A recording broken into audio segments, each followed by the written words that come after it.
Baik, selamat siang Bapak-Bapak dan Ibu-Ibu semua yang sudah join di siang hari ini. Langsung kita akan mulai sesi webinarnya. Sebentar lagi.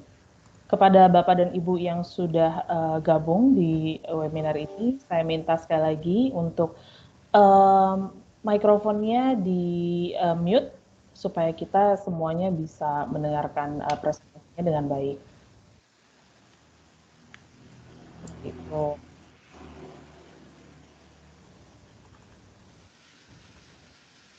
Baik, selamat siang Bapak Ibu. Perkenalkan nama saya Ernita. Saya mewakili PT Sosius Indonesia dan juga SAP Indonesia mengucapkan terima kasih atas waktu yang sudah diluangkan oleh Bapak dan Ibu untuk bergabung di dalam sesi webinar kita kali ini. Saat ini untuk hari ini kita akan membawakan tema Make Best Business Decision Using SAP Analytics Cloud atau SAC dengan Anytime Anywhere.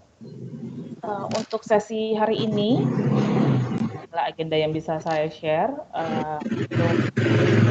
Pertama itu akan dibawakan opening speech oleh Bapak Bernardi Suhendra, Head of Analytics dari Metrodata Group.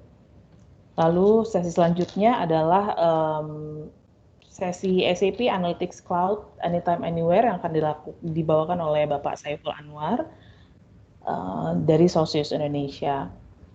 Untuk saya mengingatkan kembali bahwa untuk sesi hari ini kita tidak akan melakukan tanya jawab secara langsung ya Bapak Ibu. Jadi bila di tengah-tengah sesi ada pertanyaan yang ingin dilontarkan dari Bapak atau Ibu, bisa langsung dituliskan di dalam chat box yang ada tersedia di dalam aplikasi ini.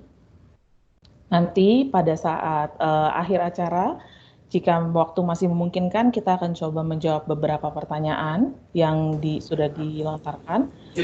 Atau jika waktunya tidak cukup, maka pertanyaan itu akan kami jawab melalui email. Dan semua email ini akan ditujukan kepada semua peserta yang sudah hadir di hari ini. Seperti itu. Jadi sekali lagi saya ucapkan terima kasih atas waktu yang sudah diluangkan untuk bisa mengikuti sesi ini. Kami berharap bahwa sesi ini bisa bermanfaat untuk Bapak dan perusahaan Bapak. Untuk sesi pertamanya saya akan berikan langsung ke Pak Bernardi Suhendra untuk opening. Silakan Pak Bernardi. Oke, terima kasih Ernita. Selamat pagi Bapak dan Ibu semua ya. Sebelumnya terima kasih sudah meluangkan waktu untuk hadir. Ya, perkenalkan saya Bernardi Suhendra sebagai Head of Big Data dan Analytics dari Metrodata Group. Saya akan kasih intro cepat saja ya, agar nanti kita langsung masuk ke topik yang menarik yang dibawakan oleh tim saya yaitu Saiful Anwar.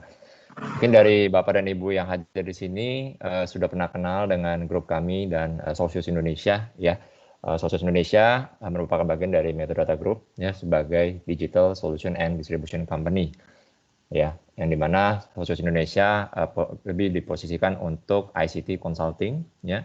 Kami merupakan platinum partner dari SAP dan tergabung di dalam value added reseller atau United VAR, yaitu kelompok platinum partner SAP di seluruh dunia ya. Nah, di samping Sosius ada juga anak perusahaan lain di Metrodata yaitu MII ya, untuk solution ya seperti Carrefour IT ya, ada solusi di luar SAP yang mereka jual. Lalu ada juga ICT Distribution ya, salah satu yang terbesar juga di Indonesia yaitu Sinex Metrodata Indonesia. Lalu kami ada juga e-commerce, MyEcon, ada paket sistem untuk networking. Lalu ada juga Serindo untuk telco support dan services ya. Ini kurang lebih corporate structure kami yang under Metrodata Group. Ya.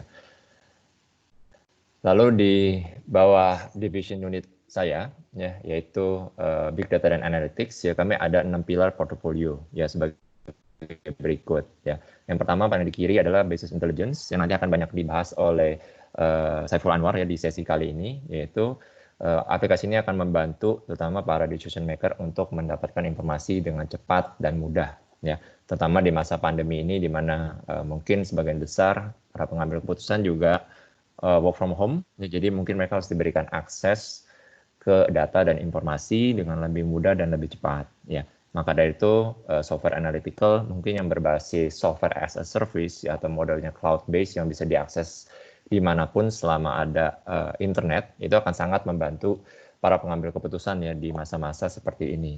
Ya. Lalu di pilar kedua, kami ada yang disebut adalah data management. Ya, data management ini lebih ke arah untuk membantu perusahaan menggabungkan data, menarik data, melakukan data cleansing, yaitu data quality management. Lalu kami juga ada namanya data replication, jika ada perlu yang real time replication dari source, ya, dan juga ada data archiving di sini. Ya, yang terakhir adalah untuk pembuatan data warehouse.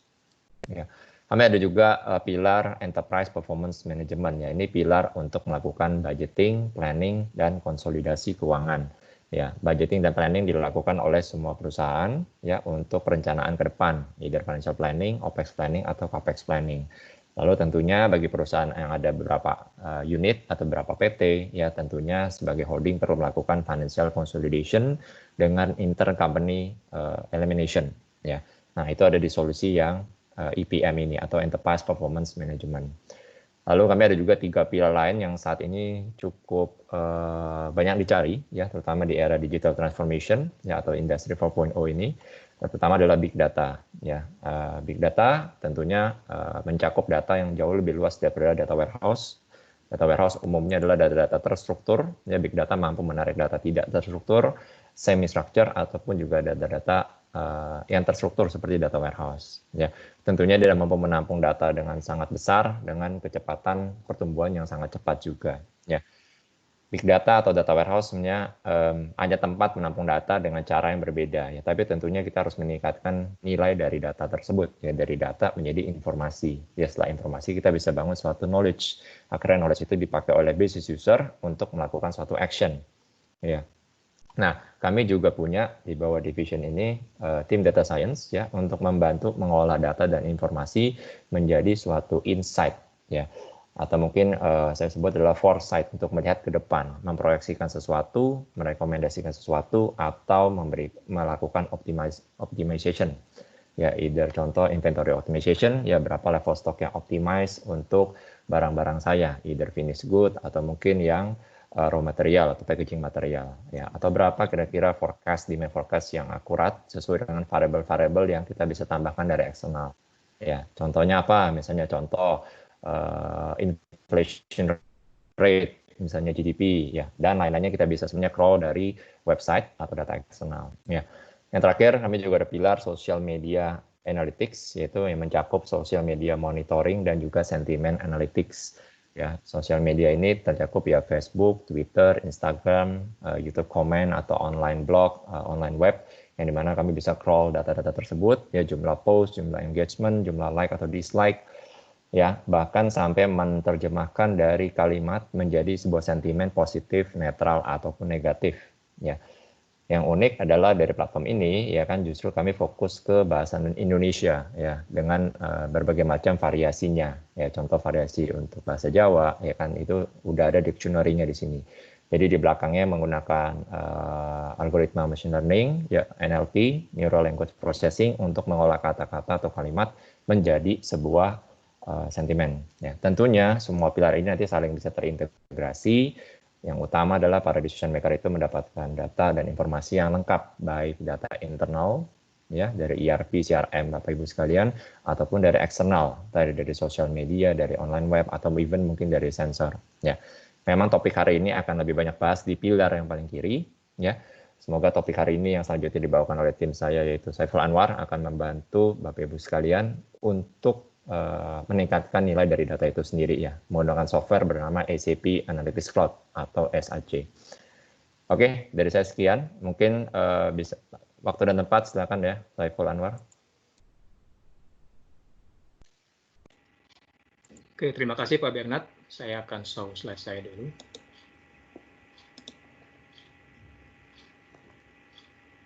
Sudah kelihatan ya slide saya? Sudah, Pak. Oke. Oke, Bapak Ibu sekalian, selamat siang. Semoga Bapak Ibu masih semangat walaupun kondisi saat ini kita masih di tengah pandemi, mungkin ada beberapa yang masih work from home. Tapi hari ini terima kasih atas kedatangannya, atas kesempatan, meluangkan waktunya untuk bisa mengikuti webinar yang kita adakan hari ini. Hari ini kita akan membahas SAP Analytics Cloud dengan teks SAP Analytics Cloud Anytime, Anywhere. Agenda kita hari ini adalah satu, kita akan membahas Introduction to SAP Analytics Cloud. Yang kedua, kita akan membahas key feature dari SAP Analytics Cloud. Yang terakhir adalah demo.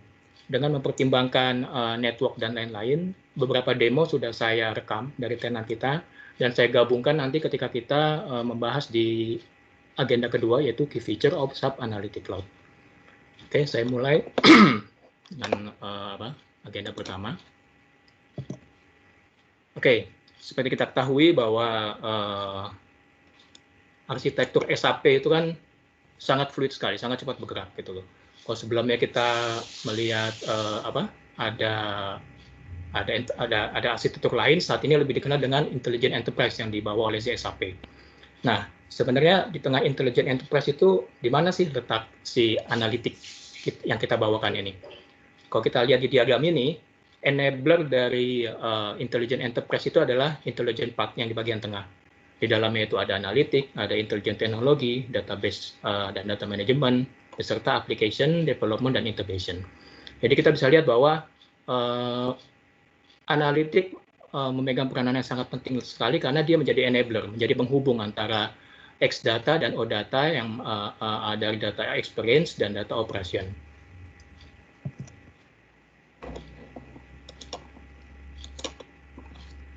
Nah, bagian tengah ini pun elemennya banyak. Ada analitik, intelligent teknologi seperti RPA, AI, IoT, dan lain-lain. Kita juga ada application development and integration, database management, dan analytics itu sendiri. Di analitik ini kita ada bagian antara lain augmented BI, collaborative planning, predictive analytics, dan data warehouse. Data warehouse maksudnya masuk ke yang bawah ini, database dan data management system. Jadi kita bisa lihat bahwa di tengah strategi SAP itu kita sangat memegang peranan yang sangat penting analitik karena tanpa ada 4 pilar ini antara experience data dan operation data tidak akan bisa saling melengkapi seperti itu. Nah, saya masuk ke lebih dalam lagi ke Analytics Cloud, SAP Analytics Cloud. SAP Analytics Cloud ini sebenarnya sudah lama di antara kita ya. Jadi sebelumnya kita mungkin kenal dengan nama Cloud for Analytics C4A, atau mungkin sebelumnya juga ada istilah yang namanya tuh Business Object on Cloud. Nah itu jadi ada beberapa kali perubahan nama. Jadi kita udah ada di tengah-tengah komunitas sudah lama juga. Jadi SAC atau BOC tadi adalah Software as a Service, SAS. Jadi berbeda dengan analytics dari SAP sebelumnya yang mungkin Bapak Ibu sudah kenal juga, Business Object. Kalau misalkan Business Object itu adalah on-premise, di SAP Analytics Cloud ini adalah kita berdiri di atas SAP Cloud Platform. Kita adalah Software as a Service. Jadi kalau misalkan Bapak Ibu untuk on-premise solution itu perlu server, ruangan server, perlu pendingin, perlu orang yang memaintain. Di sini kita sebagai software as a service sudah tersedia tanpa ada keperluan seperti yang tadi itu. Apalagi yang ditawarkan oleh SAP Analytics Cloud ini adalah di dalamnya itu ada capability yang mungkin analitik lainnya belum mengcover gitu loh. Kita ada business intelligence, kita ada planning, kita ada predictive analytics yang kita put di dalam satu produk. Itu adalah yang kita sebut dengan SAP Analytics Cloud saat ini. Nah, mungkin ada beberapa pertanyaan dari Bapak-Bapak, apakah SAP Analytics Cloud ini akan mereplace Business Object yang sudah bersama kita sekian waktu, berapa lama itu. Untuk kedepannya, garis dari SAP bahwa dua barang ini tetap memiliki path masing-masing. Jadi, SAP Analytics Cloud akan melayani solusi di cloud, sedangkan Business Object tetap melayani atau melayani customer yang lebih prefer dengan on-premise solution. Seperti itu, Pak, Bapak Ibu sekalian. Nah, balik lagi dengan SAP Analytics Cloud, tag yang dia punya adalah All Analytics, All User, One Product. Kenapa seperti itu? Seperti tadi saya sebutkan bahwa saat ini produk analitik banyak sekali di pasaran, Nah, SAP ingin memiliki satu hal yang berbeda gitu. Kalau misalkan BI yang saat ini ada di pasaran biasanya hanya mengedepankan fungsi BI-nya sendiri, tapi kalau SAP Analytics Cloud sudah menginclude fitur-fitur seperti planning, prediktif. Yang kedua hal ini akan melengkapi business intelligence yang sudah ada gitu loh. Jadi kalau misalkan produk-produk lain itu hanyalah business intelligence yang berdiri sendiri, standalone, tapi kalau kita nanti sudah dilengkapi dengan fitur planning dan prediktif. Walaupun kalau untuk yang planning kita masih tetap planning itu memiliki licensing yang berbeda ya, seperti itu. Nah ini dia, one tool that cover all sub solution. Tadi yang seperti saya jelaskan. Yang kedua adalah simulate and predict. Simulate and predict ini sebenarnya kita ingin memberi garis bawah bahwa tidak hanya business intelligence saja, tidak hanya BI saja, tidak hanya visualization saja, tapi kita nanti ada simulate, ada prediktif, ada forecasting, ada what if analysis dan lain-lain. Seperti itu. Berikutnya adalah plan and collaborate. Nah, ini adalah SAP memasukkan fungsi planning yang akan membantu kita untuk lightweight planning dalam hal ini. Dan yang terakhir adalah fast on board. Seperti yang tadi sudah saya jelaskan juga bahwa solusi yang kita tawarkan adalah solusi cloud, jadi easy rollout, self-service, dan fast innovation. Untuk SAP Analytics Cloud sendiri sebenarnya dia punya cycle update bi-weekly alias 2 mingguan.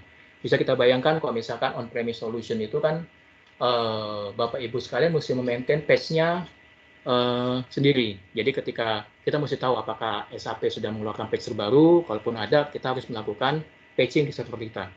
Nah kalau misalkan di SAC itu sudah centralized, terpusat. Jadi ketika ada fitur-fitur tambahan, ada fixing, ada penambahan modul dan lain-lain itu dilakukan secara otomatis oleh SAP. Makanya kita sebut sini adalah fast innovation cycle. Seperti itu Bapak-Bapak Ibu. Oke, saya lanjut ke slide berikutnya. Komponen dari SAC itu sebenarnya apa saja sih? Mungkin tadi di depan sudah saya jelaskan ada 3 komponen utama. Tapi kalau kita lihat lebih dalam lagi, ternyata banyak bagian dari dari SAP Analytics Cloud. Yang pertama jelas adalah business intelligence. Di sini kita ada fungsi data preparation, bagaimana kita menyiapkan data, bagaimana data yang masuk itu kita massage dulu gitu loh. Walaupun mungkin secara lightweight ya. Yang kedua kita ada juga data visualization, dan tidak hanya visualization saja tapi kita juga storytelling. Bagaimana kita bisa tidak hanya menampilkan tapi kita juga menceritakan apa sih yang terjadi di bisnis kita, seperti itu. Makanya istilah kalau di SAC itu untuk reporting tersebut sebagai satu story. Itu komponen pertama, business intelligence. Yang kedua sudah jelas planning. Di dalamnya kita ada what if simulation, kita bisa sharing juga, dan untuk lightweight planning kita bisa lakukan di sini. Berbeda dengan business intelligence yang tidak ada user interaction, dalam hal ini adalah penginputan data. Di planning ini dimungkinkan untuk melakukan penginputan data. Ada juga beberapa fungsi lainnya yang spesifik untuk planning seperti spreading, allocation, dan lain-lain. Part yang ketiga adalah prediktif. Prediktif ini mungkin ini adalah yang di-underline oleh SAP. Kenapa disebut sebagai intelligent enterprise? Karena SAP sangat banyak sekali memasukkan machine learning, predictive analytics, artificial intelligence. Jadi hal-hal yang bersifat prediktif banyak dimasukkan ke dalam paket-paket yang terbaru ini. Salah satunya yang sudah yang built-in ini adalah prediktif di SAP Analytics Cloud. Kalau tadi di depan saya sebutkan bahwa planning itu memiliki licensing yang berbeda dengan SAP Analytics Cloud BI, untuk prediktif ini sudah built-in. Jadi ketika Bapak Ibu membeli paket business intelligence, prediktifnya itu sudah built-in. Begitu juga kalau misalkan Bapak Ibu membeli planning package, itu juga sudah ada prediktif di dalamnya. Oke, yang berikutnya adalah analytic designer. Mungkin ada bertanya, apalagi nih, binatang apalagi analytic designer? Kalau misalkan komponen pertama itu adalah BI yang mengutamakan self-service BI-nya, analytic designer ini sebenarnya untuk mengisi kekosongan atau mengisi kebutuhan user untuk custom dashboarding. Kalau misalkan Bapak Ibu yang pernah kenal bisnis objek mungkin tahu yang namanya Excelsius ya.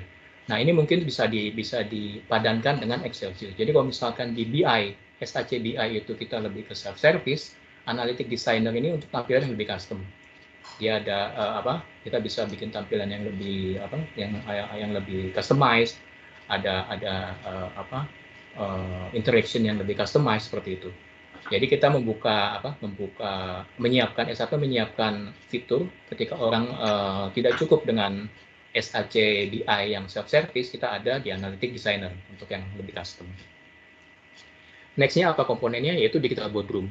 Digital Boardroom ini sebenarnya adalah story-story yang sudah kita buat di BI self-service, yang kemudian kita rangkai untuk bisa kita tampilkan dengan presentation yang lebih interaktif. Jadi Digital Boardroom itu akan menggunakan 3 layar besar touchscreen. Jadi harapannya adalah apakah nanti BOD ataupun top level management bisa melakukan presentasi, meeting, dan lain-lain itu lebih interaktif, lebih memberi kemampuan kepada beliau-beliau itu untuk melakukan exploring, drilling, dan lain-lain. Jadi dari basicnya sebenarnya adalah story yang kita buat dengan SAC BI dan planning, tapi kita bisa juga gabungkan nanti di dalam Digital Boardroom. Untuk lebih jelasnya nanti akan saya bahas di slide berikutnya. Yang berikutnya adalah SAP Analytic Hub. SAP Analytic Hub ini sebenarnya adalah library yang berisi konten-konten yang sudah dibangun oleh partner maupun yang sudah disediakan oleh partner maupun dari SAP. Jadi kita bisa manfaatkan fitur konten-konten yang sudah ada. Nah, kontennya ini di SAP Analytic Hub ini tersedia apakah itu yang untuk solusi-solusi on-premise seperti BOBJ maupun SAC. Jadi ada mungkin ada package story yang membahas untuk CPG misalnya yang bisa kita ambil, bisa kita manfaatkan untuk menjadi starting point kita untuk membangun BI di SAP Analytic Cloud. Dari komponen-komponen yang saya sebutkan ini mungkin perlu digarisbawahi bahwa ada beberapa juga yang memiliki licensing yang berbeda, seperti planning, Digital Boardroom, dan SAP Analytic Hub. Seperti itu. Dan di paling bawah ini ada gambar on-premise sama cloud. Jadi di sini menggambarkan bahwa services yang disediakan di SAP Analytic Cloud itu memungkinkan untuk mengambil data on-premise maupun di cloud.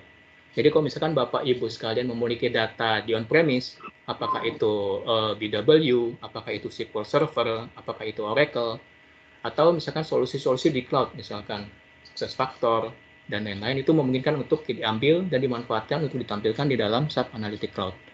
Jadi memungkinkan sekali bahwa akan mengcombine source data yang bermacam-macam. Misalkan Bapak Ibu punya SuccessFactors, mungkin nanti kita bisa gabungkan dengan data-data production atau data-data manufacturing yang kita punya di on-premise. Seperti itu idenya. Oke, saya lanjut ke slide berikutnya. Nah, ini adalah tampilan dari Digital Boardroom. Sebenarnya tadi udah saya sampaikan sedikit. Di sini saya kasih untuk visualisasinya saja. Seperti apa sih Digital Boardroom itu? Sebelah kanan ini bisa Bapak Ibu lihat sekalian, ada 3 layar besar yang di dalamnya itu menampilkan story yang sudah pernah kita buat. Jadi di Digital Boardroom itu tidak hanya sudah disiapkan fitur untuk men-split menjadi 3, dia juga ada fitur untuk memanage. Jadi kita ada menu-menu khusus yang mempermudah pemakainya untuk melakukan presentation dan drilling dan lain-lainnya. Jadi minimal itu adalah Digital Boardroom memiliki 3 screen besar. Jadi screen pertamanya itu untuk overview screen. Biasanya di halaman pertama ini kita akan menampilkan table of content-nya. Jadi di dalam boardroom ini kita kontennya apa saja, biasanya ada di overview screen. Yang kedua adalah main exploration screen. Nah, ini adalah main utama selain di overview tadi, di overview dan exploration. Untuk context screen itu akan menampilkan lebih detail lagi ketika kita mendrill. Jadi ketika kita mendrill, kita masih akan mendapatkan visualisasi untuk informasi-informasi yang lebih general. Nah, ini membantu sekali untuk para BOD, para top level management untuk melakukan meeting dan exploring data secara lebih membantu sekali. Oke, ini Digital Boardroom. Saya lanjut ke slide berikutnya. Nah, ini Analytic Application atau Analytic Designer. sudah saya sebutkan juga di depan bahwa tujuannya adalah untuk mengcover kebutuhan-kebutuhan dari user yang lebih fleksibel. Bisa kita lihat di sini bahwa ada tampilan-tampilan yang tidak standar. Kalau misalkan SAC itu kan tampilannya standar, bawaan yang sudah disediakan oleh si SAP. Nah, ini untuk tampilan-tampilan yang lebih custom, untuk interaksi yang lebih custom, untuk pop-up-nya segala macam, ini bisa bisa dibuat menggunakan analytic application. Berbeda dengan SAC yang berbasiskan self-service, untuk analytic application ini kita coding based gitu. Jadi kita menggunakan coding, dia ada codingnya, kita pakai JavaScript. Nah, itu nanti secara tampilan juga akan bisa lebih di custom dibandingkan dengan apa yang sudah kita punya di self-service di SAC. Oke, saya next. Untuk Bapak Ibu, saya sampaikan juga kalau misalkan ada pertanyaan bisa langsung diketikkan di chat box-nya. Mungkin nanti kalau ada waktu kita bahas, kalau nggak ada waktu nanti kita bisa jawab secara email. Slide berikutnya adalah data integration. Depan udah sempat saya singgung sedikit. Jadi data integration yang disupport oleh si SAC ini adalah ada dua, ada live connection dan data import connection atau kita sebut juga acquisition. Live connection itu adalah tidak perlu ada data replikasi. Jadi data akan stay di tempat dia berada. Apakah itu di on-premise ataupun itu dia ada di cloud. Jadi data tetap di sana, security kita bisa menggunakan, kita bisa leverage yang ada di on-premise tersebut atau di on-cloud tersebut. Dan security segala macam juga bisa kita manfaatkan. Jadi misalkan kalau misalkan ada BW, kita bisa manfaatkan roles-nya untuk kita gunakan menjadi sumber data live untuk SAC. Yang kedua adalah data import connection. Konsep ini adalah data kita sebut juga acquisition. Karena data kita importkan ke cloud. Seperti itu konsepnya. Jadi kalau misalkan kita menggunakan live connection, kita nanti disarankan pendekatan menggunakan cores untuk koneksi dengan data source, apakah itu HANA, BW, S4HANA, atau sub-universe untuk menjembatani ke SQL base ke universe. Untuk yang acquisition, kita akan menggunakan tools yang disebut HANA Cloud Connector. Ini perlu ada satu server kecil, apakah itu nanti bisa berupa virtual atau fisikal, yang menjadi gateway untuk pumping data dari source data menuju ke cloud. Seperti itu. Jadi kita ada dua pendekatan, live connection dan acquisition connection. Saya lanjut ke slide berikutnya. Untuk data source, jadi data source apa saja yang disupport? Untuk import method itu kita beragam data source kita support. Jadi untuk data source yang biasa kita kenal seperti Microsoft, SQL Server, MySQL, OData, Oracle, dan lain-lain, bisa kita pump datanya dari on-premise, kita bawa ke cloud. Begitu juga dengan untuk live connection, dia juga support data yang di cloud maupun yang on-premise seperti DB2, MongoDB, MySQL, dan lain-lain. Memang pendekatannya ada plus minusnya. Jadi biasanya kita selama yang kita implement lebih banyak kita bermain yang di import solution, karena secara teknis juga tidak terlalu rumit. Contohnya saja kalau misalkan kita perlu live connection ke BW, kita akan perlu IP public, kita akan perlu untuk membuat BW tersebut bisa expose dari luar. Nah, itu kan perlu banyak persiapan dari firewall dan lain-lainnya. Untuk HANA Cloud Connector sendiri lebih fleksibel, lebih mudah untuk dilakukan. Nah, karena kita adalah cloud base, kita ada data center yang ada di seluruh dunia. Untuk Asia Pasifik kita ada di Jepang, Jepang, ada di Cina, Singapura, dan Australia. Kita tidak bisa melakukan pemilihan. Sebenarnya sih bisa saja kita mengajukan ingin ditempatkan di mana, tapi tidak dijamin oleh SAP bahwa nanti kita bisa mendapatkan tempat tersebut. Jadi biasanya sih ini given by SAP, apakah nanti kita dapat yang di tenan yang di Singapura atau yang di Australia. Oke, tadi pengenalan untuk SAP Analytics. Berikutnya saya akan masuk ke key fitur dari SAP Analytics Cloud. Ada beberapa juga video yang sudah saya embedkan, jadi bisa kita langsung lihat fiturnya. Yang pertama adalah jelas Business Intelligence. Ini adalah fitur utama. Jadi SAC menyediakan data modeling preparation selain data exploration dan visualization-nya. Jadi ketika data di load dari data source untuk ditampilkan, kita ada juga yang kita sebut dengan data modeling dan data preparation. Yang kedua adalah exploration dan visualization. Nah, di sini mungkin Bapak Ibu yang pernah berkenalan dengan business object, pernah kenal dengan fungsi explorer ya, explorer. Nah, di SAC ini ada fungsi juga yang mirip dengan explorer yang kita sebut dengan data exploration. Nanti kita coba lihat di demonya. Dan yang berikutnya adalah visualisasi sudah jelas bagaimana cara kita mempresentasikan data yang sudah kita siapkan sebelumnya. Berikutnya adalah scheduling dan publication. Ini sebenarnya adalah fitur terbaru. Jadi baru di launching sama SAP, kita juga di tenan kita belum tersedia, tapi di beberapa tenan yang baru ini sudah ada. Jadi kalau sebelumnya untuk blasting email ke email itu memerlukan third party, saat ini sudah ada fungsi built-in-nya di SAC untuk melakukan scheduling dan publication. Berikutnya adalah dari Business Intelligence ini, dia memiliki prebuilt content. Jadi SAC memiliki library yang di dalamnya itu kita bisa manfaatkan konten-konten yang sudah dibuat, apakah itu oleh SAP sendiri atau yang disediakan oleh partner. Jadi kita bisa memanfaatkan konten-konten tersebut sebagai starting point kita untuk melakukan mendeploy solusi kita di cloud. Oke, saya ada sedikit demo bagaimana cara kita. Mungkin nanti di akhir saya akan kasih link untuk Bapak Ibu melakukan trial. Dengan link itu kita bisa melakukan coba-coba di tenan SAC selama 30 hari setidaknya. Oke, ini adalah video yang saya rekam dari tenan kita. Ini saya sebenarnya menunjukkan bagaimana cara kita, jika kita memiliki data dalam bentuk Excel misalnya, langsung kita masukkan ke dalam SAC. Nah, ini ada dua pilihan tadi. Jadi sebenarnya tadi saya mendrag file Excel saya ke dalam browser. Ada dua pilihan, saya ulangi.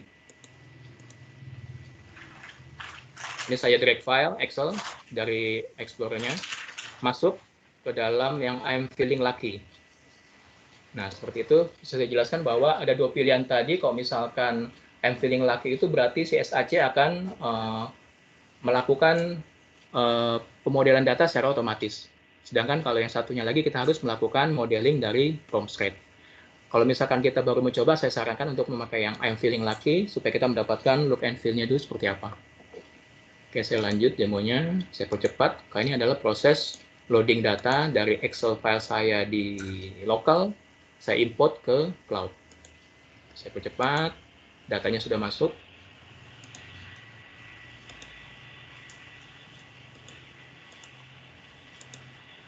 Nah, ini adalah tampilan pertama kita yang disebut tadi data discovery. Jadi di sebelah kiri ini adalah measure.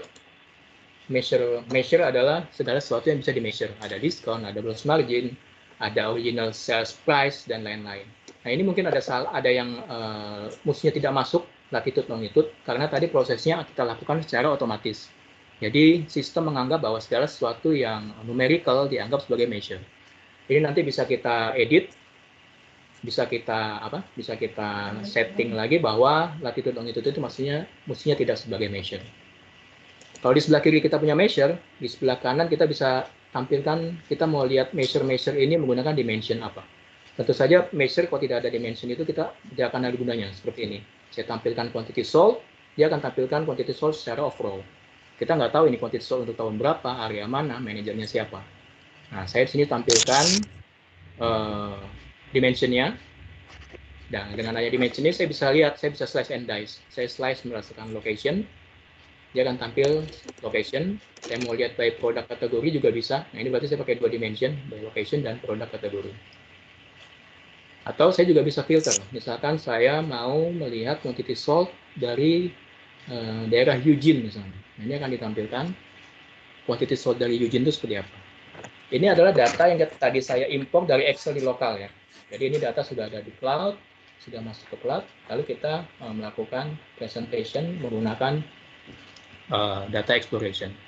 Dari sini kita bisa langsung kita bisa melakukan beberapa formatting atau beberapa perubahan properties seperti sort dan lain-lain.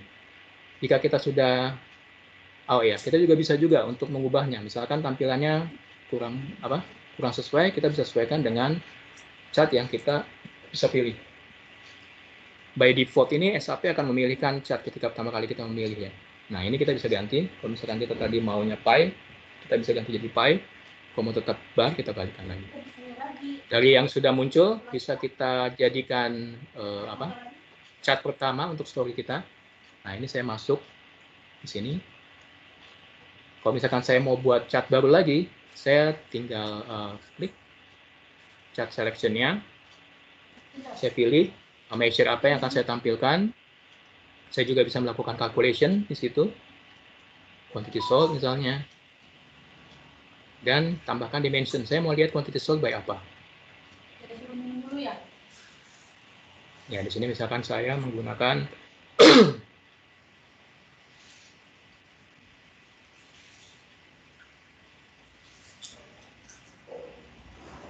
location name. Untuk yang lain kita bisa melakukan hal yang sama ya. Kita bisa resize, kita bisa pindahkan, kita bisa melakukan penambahan formatting juga. Kita bisa menambahkan. Ini seperti standar BI tool lainnya. Kita bisa juga untuk melakukan linking dari masing-masing chart, kita, melakukan perubahan warna dan lain juga bisa. Nah ini contohnya kita jika ingin melakukan linking dari chart sebelah kiri ke sebelah kanan. Jadi ketika saya pilih state, di sebelah kanan akan disesuaikan location name dari state itu saja yang muncul. Nah seperti itu. Nah ini adalah sebagian kecil dari fitur-fitur yang dimiliki oleh SAP Analytics Cloud. Dalam hal ini adalah BI-nya. Kita bisa tampilkan juga input control jika memerlukan. Apakah itu nanti dimension, measure, bisa kita pilih. Seperti itu. Oke, saya stop. Saya lanjutkan ke slide berikutnya. Berikutnya adalah fitur utama dia adalah enterprise planning. Memang yang seperti saya sebutkan di depan bahwa SAP ingin analytics-nya itu berbeda dengan yang lain. Makanya dia mengcombine. Kalau misalkan orang lain biasanya pure dari business intelligence saja, kalau misalkan di sini akan mengcombine dari BI, planning, dan predictive. Nah, fitur-fiturnya mungkin tidak bisa kita jelaskan di sini karena mesti ada waktu terpisah karena banyak sekali. Jadi secara singkat saja ini sebenarnya bisa melakukan collaborative enterprise planning, intelligent planning, integrated financial planning, dan lain-lain. Fungsi yang perlu saya highlight, kalau sempat nanti akan saya demokan di akhir, adalah what if analysis atau value driver tree.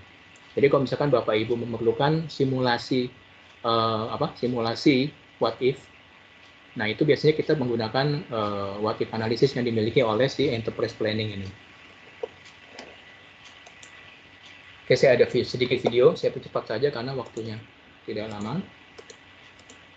Nah, di sini adalah fungsi-fungsi dari SAC planning. Seperti tadi saya sempat sebutkan di depan ya, bahwa BI itu biasanya kan kita tidak bisa melakukan editing. Nah, kalau misalkan planning, karena dia memang fungsinya untuk planning, dia ada fungsi untuk melakukan alokasi, distributing, dan lain-lain. Nah, ini juga what if yang sebelah atasnya, jadi kita bisa melakukan simulasi. Nah, dari glossaries itu, misalkan saya melakukan perubahan di tahun 2020, apa yang akan terjadi pada elemen lainnya. Seperti itu. Oke, saya percepat saja.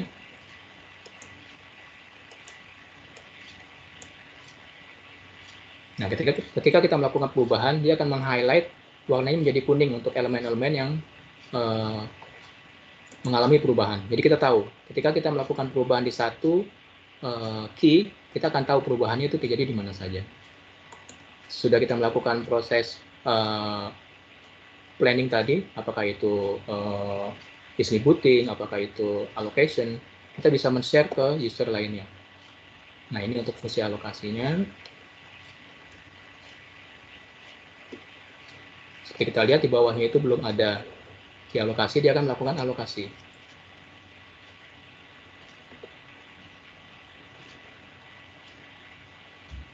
Nah, fungsinya ada macam-macam, spreading, distributing, assign, execution, dan lain-lain. Oke, dia melakukan allocation, di execute.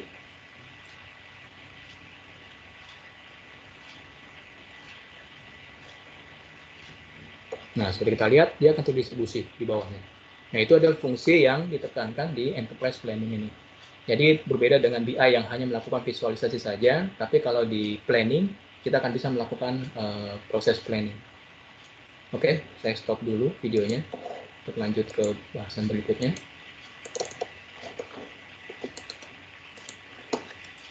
Seperti yang sudah saya jelaskan di depan juga bahwa selain BI, planning, kita juga meng-embed di sini ada fungsi prediktif. Yang pertama adalah integrated forecasting. Jadi integrated forecasting ini fungsi yang sudah built-in dimiliki oleh si SAC. Jadi kalau misalkan kita memiliki chartnya ini sudah support untuk dilakukan fungsi forecasting. Di dalamnya itu sudah ada built-in algoritma yang diberikan oleh SAP. Kalau nggak salah itu ada 3 macam, triple exponential smoothing, ini disebutkan juga ada linear regression. Nah, kita dengan data yang kita miliki, kita bisa melakukan prediksi dari data-data historical tersebut. Memang ketika kita melakukan fungsi forecasting ini, ada syarat yang perlu dipenuhi bahwa chart yang digunakan adalah chart yang mensupport time series function. Jadi dia harus berdasarkan time series, seperti itu. Ini adalah fitur pertama dari smart function di SAC. Saya lanjut, yang kedua adalah smart discovery. Apa yang dimaksud dengan smart discovery?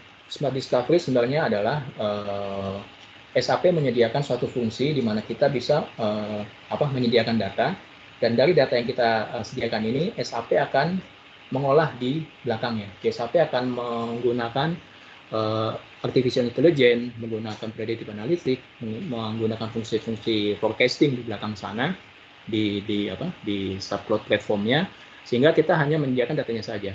Jadi ketika kita memasukkan data, misalkan Excel yang seperti yang tadi saya import, yang saya ekspor, nanti secara otomatis akan dilakukan proses di belakang. Sebagai hasil dari data yang sudah kita masukkan, nanti SAP akan secara otomatis mengenerate beberapa tab tambahan, yang di dalamnya itu akan ditampilkan pola dari data yang sudah kita masukkan, key influencer, outlier, data distribution, dan lain-lain. Beberapa hal yang perlu kita garis bawahi adalah key influencer dan outlier. Jadi kita bisa tahu yang menginfluence data kita itu apa saja sih. Kita bisa tahu distribution datanya seperti apa, dan outliernya juga seperti apa. Untuk lebih jelasnya mungkin akan saya lanjutkan dengan demonya. Jadi saya akan masuk ke dalam story yang sudah jadi dengan asumsi bahwa datanya sudah tersedia di sana. Nah, ini kita akan masuk ke edit mode dulu. Kita akan melakukan smart discovery. Nah, dari smart discovery ini, data yang kita sediakan kita pilih mana yang kita ingin tahu, key influencer dari data kita. Misalkan saya pengen melihat dari quantity source saya itu apa sih yang menginfluence. Jadi misalkan bisnis saya mengalami kenaikan atau keturunan, saya pengen tahu apa yang menyebabkan dari measurement tadi tersebut, siapa saja yang mempengaruhinya. Oke, ini saya percepat karena prosesnya lumayan, load data dari lokal ke server. Ini prosesnya sudah selesai. Proses selesai, dia akan langsung mengenerate 4 tab tambahan. Tab pertama, tadi yang saya pilih adalah quantity sold. Di tab pertama ini dia akan menampilkan overview dari data yang saya pilih, dalam hal ini ada quantity sold. Dia akan menampilkan dalam lingkup data yang saya berikan tadi, secara total itu ada sekian besar. Dia juga nanti akan memberikan distribusi secara statistik itu seperti apa. Kita akan tahu di range mana saja data quantity sold ini tersedia. kita juga bisa, saya lanjutkan, kita juga akan tahu nanti forecastingnya, trend over time-nya seperti apa. Nah, ini ada 4 page yang dibangun.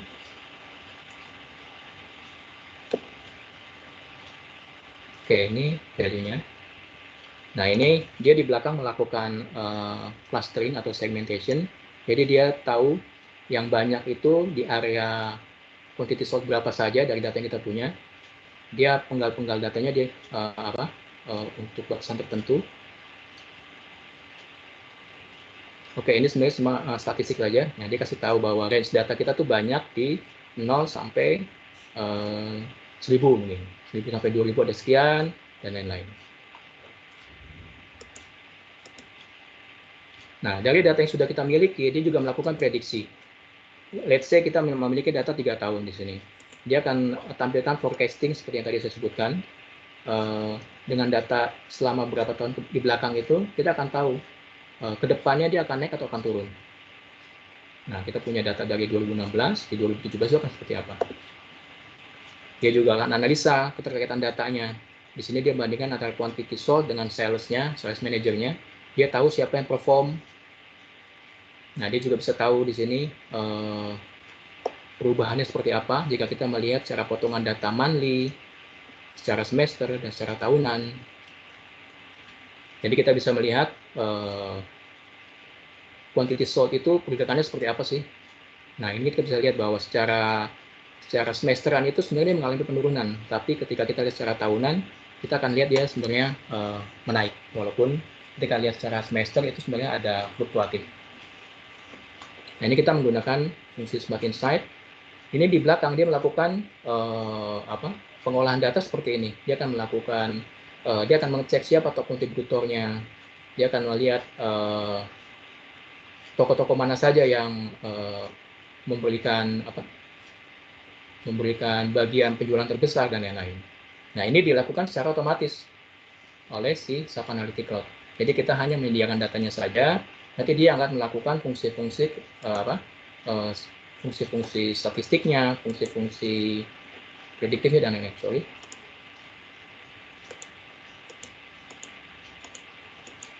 Tadi sampai.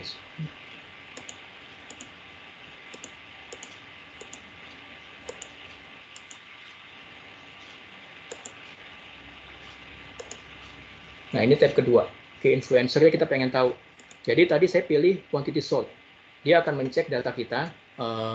Dari quantity sold ini sebenarnya yang memberikan efek terbesar itu siapa sih? Ternyata discount. Bisa kita bayangkan bahwa jika kita memiliki satu Excel yang terdiri dari puluhan kolom dengan ribuan data, kita harus mencari siapa kontributor terhadap satu field itu akan memerlukan effort yang lumayan. Nah, di sini kita hanya memasukkan datanya saja, SAC yang akan mencari insight-nya sendiri secara otomatis di belakang.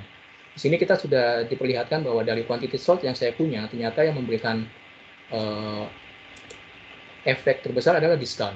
Kita bisa lihat bahwa secara statistik, diskon-diskon mana saja sih yang memiliki jumlah besar. Nah, di sini disebutkan bahwa diskon bin, dia membuat semacam kelompok-kelompok, diskon bin mana jumlahnya berapa. Jadi kita bisa tahu bahwa diskon itu memang berefek kepada jumlah barang yang kita jual. Nah, kita sudah bisa lihat key influencer-nya siapa. Ini yang paling menarik kalau menurut saya. Ada unexpected value. Maaf, ada belibet.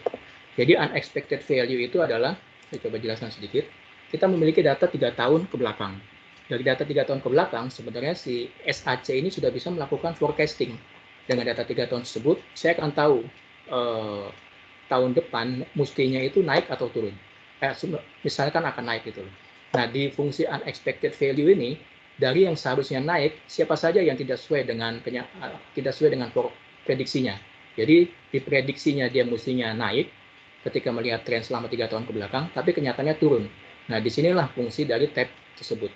Jadi, ketika data 3 tahun polanya mestinya tahun ini kita naik tapi turun, kita bisa fokus siapa yang di luar dari forecasting tersebut.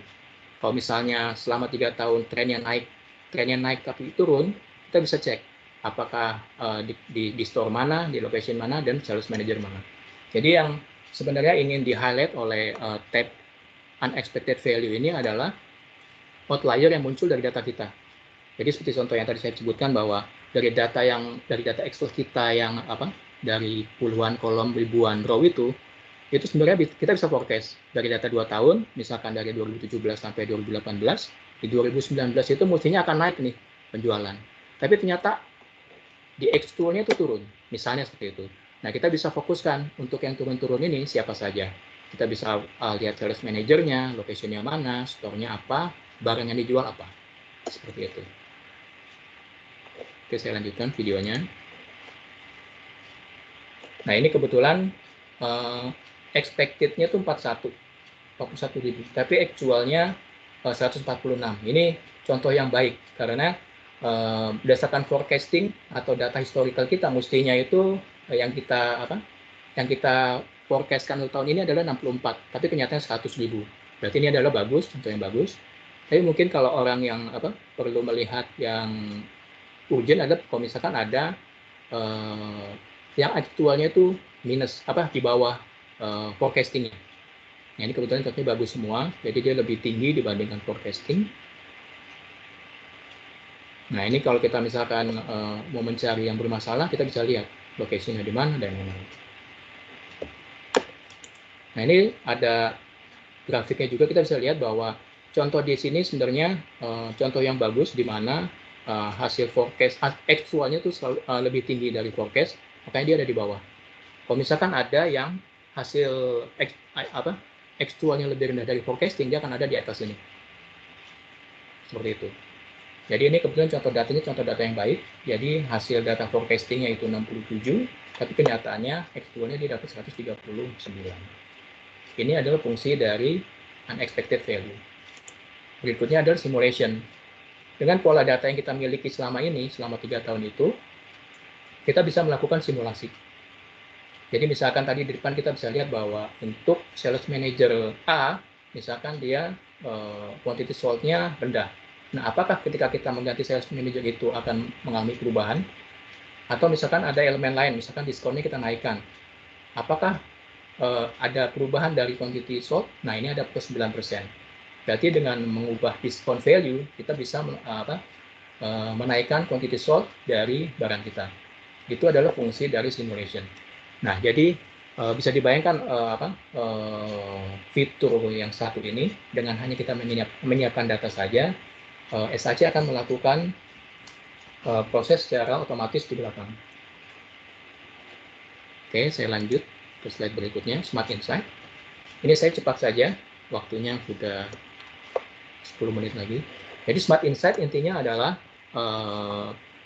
fungsi yang disediakan yang akan menampilkan insight lain dari chart yang ditampilkan. Di sini misalkan saya menampilkan product revenue loss. Ketika kita mengaktifkan Smart Insight, di bawah ini akan muncul insight-nya. Ketika kita klik, akan ditampilkan di sebelah kanan hidden insight apa yang bisa didapatkan oleh si SAC ini.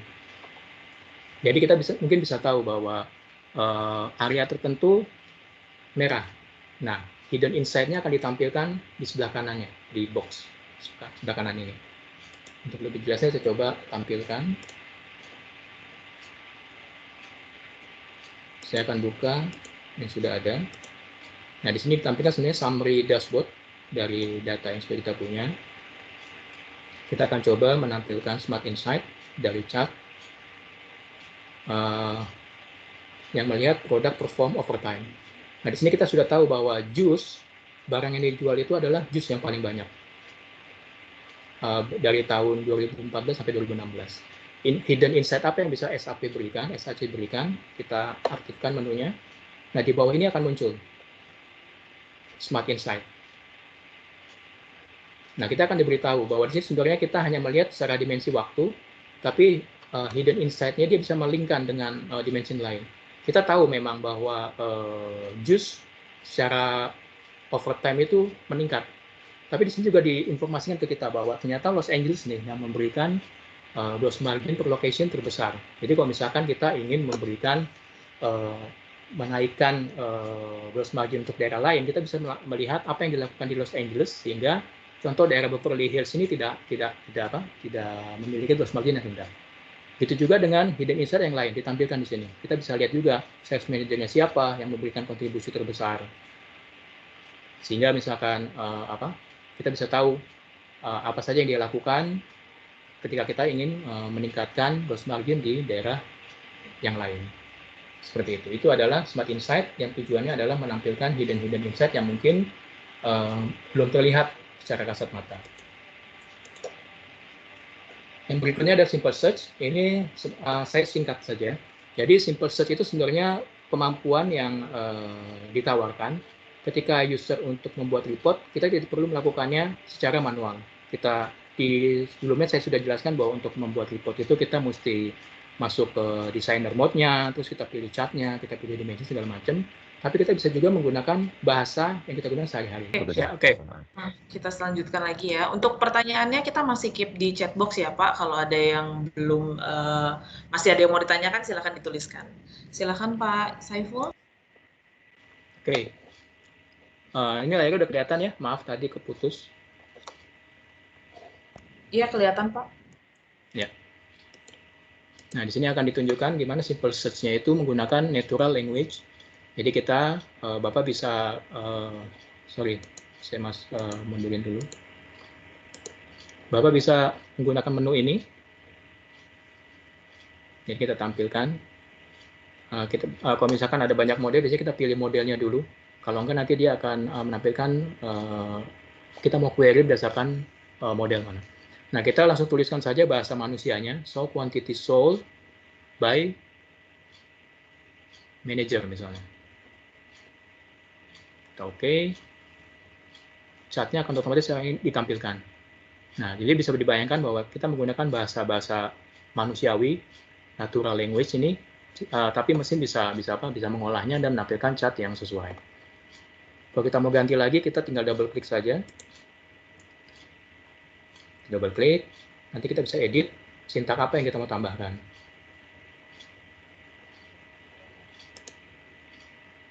Kita double klik.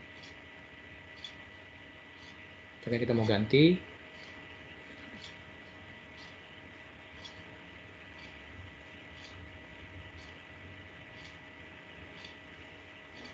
seperti itu. Nah, kita misalnya tidak familiar dengan modelnya, sehingga kita tidak tahu di dalamnya itu ada field apa aja, kita bisa klik tombol yang tadi, sehingga akan ditampilkan fieldnya apa saja, measurement-nya apa saja. Sehingga kita bisa lebih terpandu ketika melakukan proses querying. Oke, saya stop untuk lanjut ke materi berikutnya. Yang berikutnya ada Smart Predict.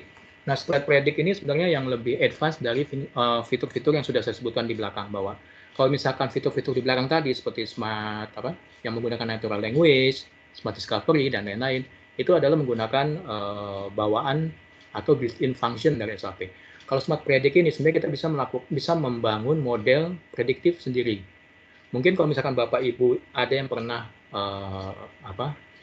menggunakan predictive analytics di on-premise, ini sebenarnya fungsinya sama. Jadi di sini disiapkan algoritma utama, classification, regression, dan time series, sehingga kita bisa mengolah data menggunakan algoritma yang disediakan tersebut. Misalnya saja untuk classification, misalnya ketika kita ingin mengetahui apakah customer kita ini akan churn, nah itu kita bisa menggunakan classification. Kita menyiapkan data historical yang sudah ada informasi churn atau tidaknya dari customer di periode waktu tertentu dan data saat ini. Jadi data historical itu akan kita manfaatkan sebagai model. Kita akan training menggunakan data historical tersebut, kita bangun menggunakan classification, sehingga nanti akan dihasilkan satu model yang nanti akan di-apply ke data terbaru, sehingga kita bisa tahu tuh dari customer kita sekarang dengan pola-pola yang mirip dengan data historical kita saja, mana saja yang mempunyai potensi untuk churn misalkan, seperti itu. Ini adalah fungsi Smart Predict. Kita ada demonya, saya akan cepat saja. Nah, kita akan menggunakan classification misalnya. ini sedikit banyak kita memang mesti perlu tahu konsep predictive analytics-nya sih. Nah, kita mesti siapkan data historical, kita mesti siapkan data saat ini, kita akan gunakan data historical sebagai bahan untuk membangun model kita. Oke, saya skip, biar cepat. Nah, di sini kita akan lihat data-datanya, kolom-kolom apa saja yang dimiliki. Makin banyak kolom belum tentu membuat model kita makin baik.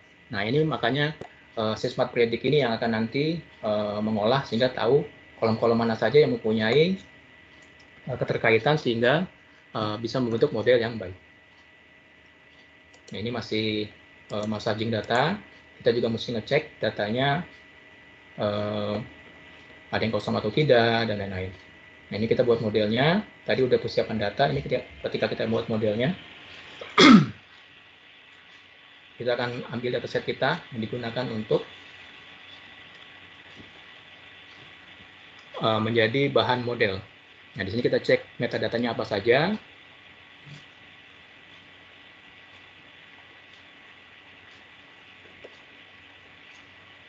Nah, di sini contohnya kita ingin mengetahui opportunity di sales itu pipeline-nya bisa berhasil atau tidak. Kita memiliki data historical, kita pengen tahu pipeline kita saat ini apakah mempunyai probability untuk berhasil atau tidak. Kita akan membangun modelnya. Oke, saya percepat. Nah, dia sedang men-training model menggunakan data historical. Jadi data historical itu akan digunakan untuk melihat pola-polanya. Jadi apakah itu dari segmen customer-nya, apakah itu dari location, apakah itu dari macam-macam, banyak kolom yang kita gunakan. Nah, ini hasilnya dari model yang sudah dibangun. Dia ada predictive power, di sini berarti akurasinya 80%, 84%, itu cukup bagus. Yang kedua adalah confidence. Confidence itu adalah percentage seberapa besar model ini bisa digunakan lagi untuk model berikutnya. Seperti itu. Jadi kalau misalkan di sini ada 80% dan ini nyaris 99%, ini udah model yang bagus sekali. Jadi cara akurasi dia bagus, secara confidence, secara dia ketika dia apply ke model lain, dia mestinya akan cocok jika menggunakan kolom-kolom yang sama. Oke, dari modelnya ini udah oke. Berikutnya adalah kita apply di data saat ini. Ini salah satu penggunaannya saja. Secara praktek ini bisa macam-macam. Nah, ini adalah statistiknya. Nah, ini ketika saya akan memasukkan data untuk model yang sudah saya buat. Saya akan memasukkan data saat ini. Dia akan diproses. Outputnya saya hanya pengen melihat nanti probability-nya seperti apa.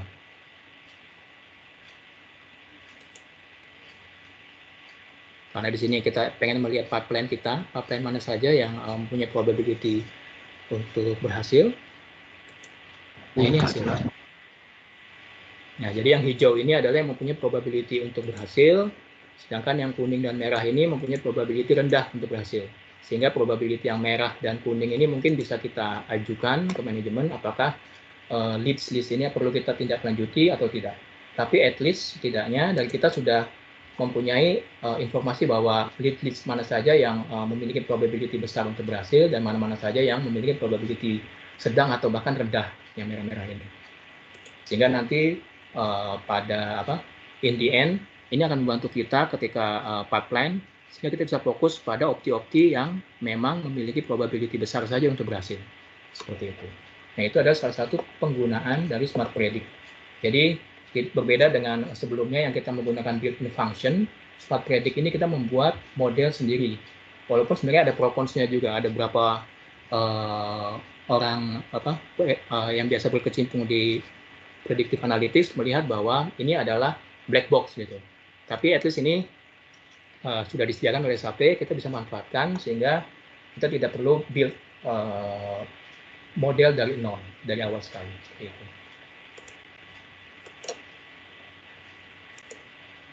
Oke, tadi ada beberapa demo dari key feature. Apakah masih ada waktunya, Mbak Ernita? Halo? Iya, Waktunya sudah selesai sih sebenarnya Pak Ipul. Sebenarnya saya mau kasih lihat tampilan boardroom sih. Apa masih ada waktu ya? Boleh Pak, 5 menit lagi mungkin ya. Karena kebetulan Q&A-nya juga udah dijawab, jadi mungkin bisa saya tambahkan 5 menit lagi. Oke. Sebelum ke summary, mungkin saya kasih lihat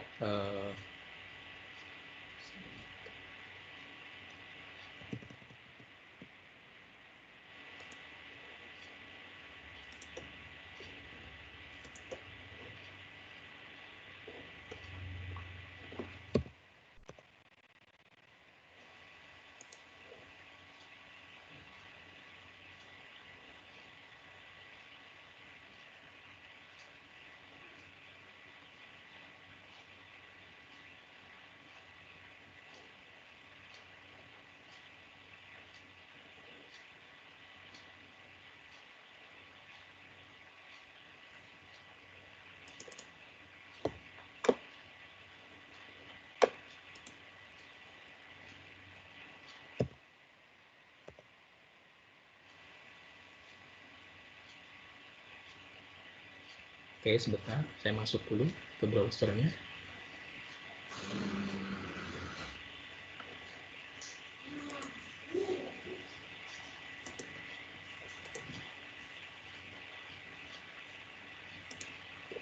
Nah, ini sebenarnya adalah tenan yang kita miliki, tenan Socius.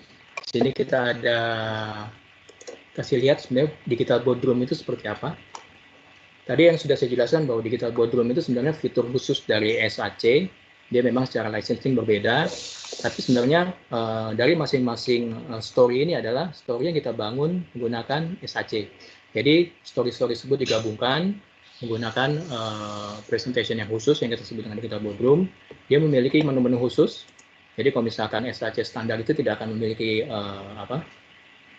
structure seperti ini, sedangkan dia ada tree structure, ada fitur topik, ada bullet point, dan lain-lain, yang akan mempermudah user untuk melakukan eksplorasi secara data. Oke, saya close dulu. Ini maaf, internetnya agak lamban, jadi di sini petanya aja saya nggak muncul, mesti di sini ada peta. Jadi konsep boardroom atau story sebenarnya sama. Ini adalah kita bisa buat sesuai dengan kebutuhan kita. Di sini contohnya adalah Basecamp Company. Kita menampilkan dashboard untuk berbagai macam information.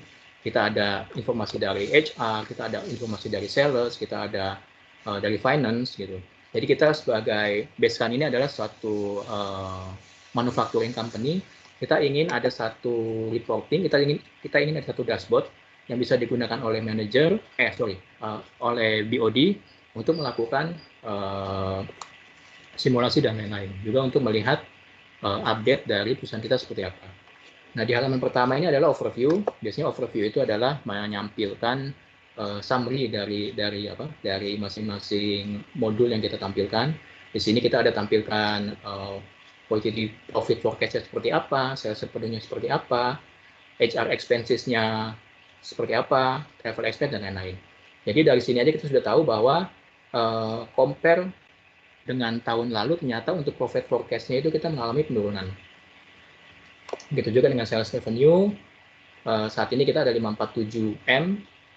Nah, ini ada minus 3, berarti kita diinformasikan bahwa di compare dengan tahun lalu kita ada penurunan sekitar 3%. Nah, seperti itu. Jadi dengan ada informasi seperti ini, BOD akan tahu, sehingga dia akan lebih terinformasi, sehingga bisa melakukan, analisa apa yang harus dilakukan untuk mengatasi hal-hal tersebut. Ini di atas mestinya ada chart. Chartnya ini sebenarnya adalah peta. Petanya ini kita bisa pilih. Jadi secara global itu Basecamp company seperti apa? Dia adalah multinational company. Jadi kita bisa lihat kalau misalkan ada peta area Asia, kita bisa pilih product revenue loss-nya seperti apa. Kalau kita mau lihat untuk area Middle East, product revenue loss-nya seperti apa. Atau kita mau lihat globalnya seperti apa. Ini sayang ini nggak muncul. Saya jelaskan saja di bawahnya. Nah, ini adalah summary dari product revenue loss. Jadi kita bisa tahu bahwa dari selected region di atas atau overall, kalau misalkan kita pilih semuanya, Basecamp Company mengalami product revenue loss sebesar sekian. Kita bisa lihat racing ini 229 dibandingkan dengan tempat lainnya itu sangat besar sekali. Nah, untuk Digital Boardroom kita ada fungsi khususnya juga. Ketika kita klik kanan, di dia ada menu khusus. Nah, sayangnya nggak muncul.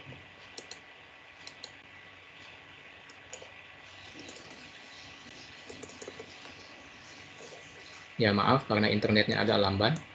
Mestinya ketika saya double klik ini akan muncul menu spesial. Jadi dia bisa melakukan exploring. Aduh, lamban. Ya ini kenapa tadi saya melakukan recording karena internetnya takutnya nggak stabil seperti ini. Oke, karena nggak muncul saya lanjut saja ke fitur berikutnya.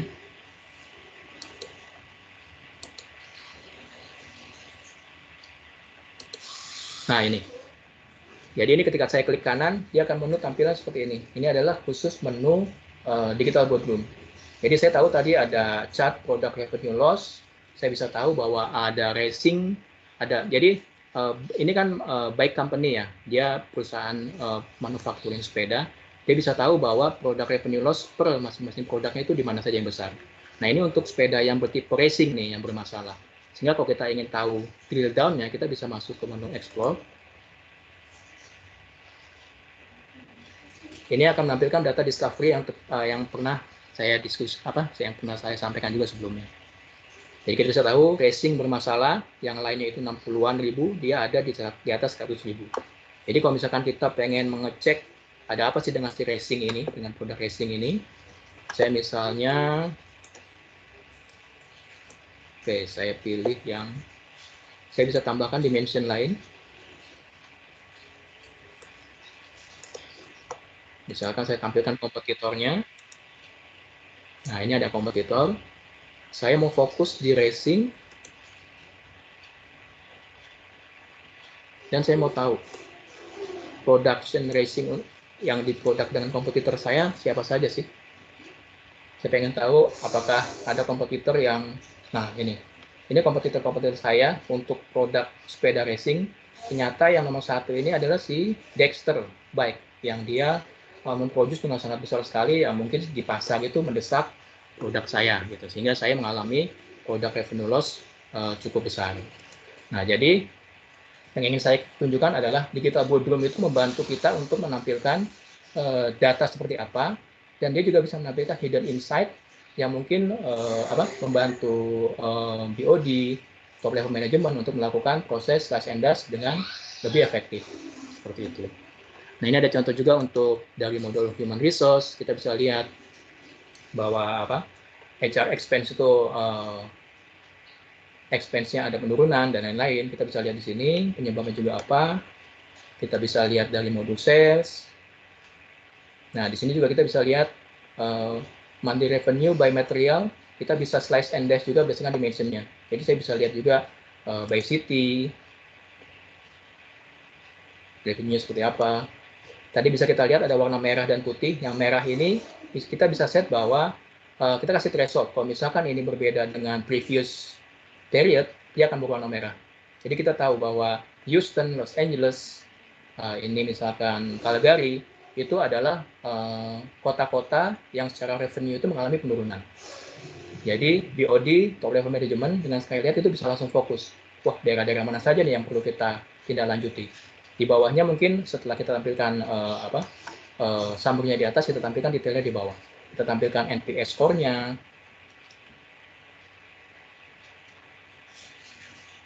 Nah, ya, kita tampilkan NPS score-nya seperti apa. NPS itu kan Net Promoter Score. Jadi level kesetiaan company-nya itu seperti apa, customer-nya seperti apa. Ini detailnya di bawah, kita bisa lihat. Maaf.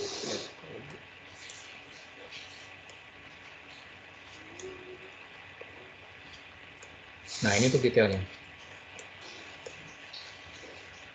Nah, itu untuk sales. Kita bisa juga masuk ke finance. Nah, di finance-nya ini kita ada simulation-nya juga. Nah, ini adalah what if analysis yang ada di modul planning. Di sini kita bisa melakukan what if analysis. Jadi, di sini saya ada saya ada struktur yang memperlihatkan bahwa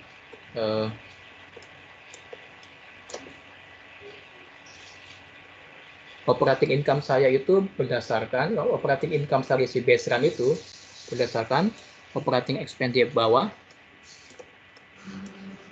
dan gross margin di atas.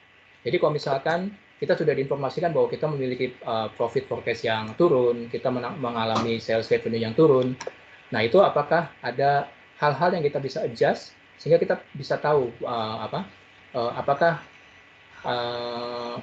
adjustment kita baru ini berefek terhadap informasi yang sudah kita dapatkan. Nah, misalkan saya ini melakukan perubahan di COG shipping. Kalau shippingnya misalkan saya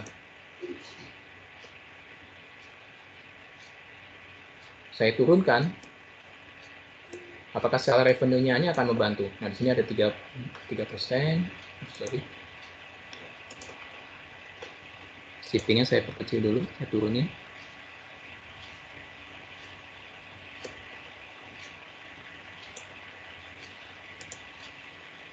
Nah, di sini masih minus, apakah akan berefek? Ada 3, 4, 5, 5 value changes.